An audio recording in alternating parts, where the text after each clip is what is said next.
Poland to Philip, April 1st, 1945. Dearest Phil, today was a typical spring day and I stayed out all morning and most of the afternoon. I arose early after a fair night of rest, cleaned my room, made breakfast for Adele and myself, and headed for Faye's house. I particularly like her place because of enclosed porch, thanks to her late husband. I can sit and watch Adele, which is something I can't do anywhere else. I parked myself in a comfortable metal chair which rocks slightly and took a sun bath while Adele busied herself with the rocking horse and other toys on the porch. Faye and Ruth came out from time to time to talk with me, and I watched their kids too. I stayed there until 11:30. Before reaching home for lunch, we stopped at Betty's house for a few minutes. I gave Adele her lunch at my mother's house and brought her over here for her nap. While she was upstairs, she wouldn't sleep, she only rested.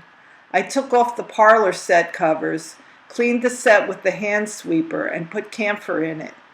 I swept the rugs and the front of the house and had my lunch.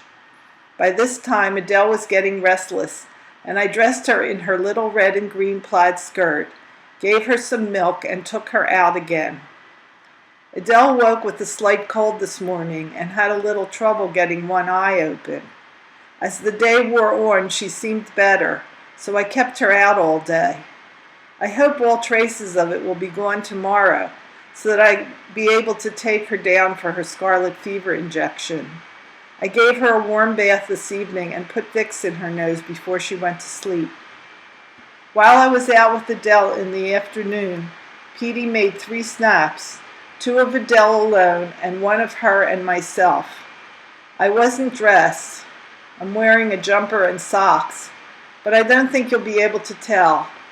I was made up and my hair was combed nicely, so it shouldn't be too bad. Adele didn't look too well today, and I'm hoping that won't show up. Well, at least you'll have some snaps to look forward to in the near future. I'm expecting Dot any minute, for she promised she'd try to come up to visit me this evening, and she's keeping her promise.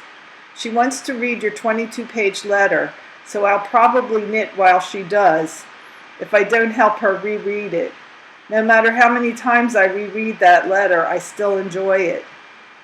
I started a letter to Gloria yesterday, and I'm going to finish it now. I didn't write to her all month, which is unusual for me. I was just thinking what a nice, pleasant evening this would be if you and Snuff were to be present too. Darling, I'm wishing and hoping and praying so hard that it will happen that I can't wish any harder. Darling, I love you so much. Good night, baby mine. It's a joy to be your Ev.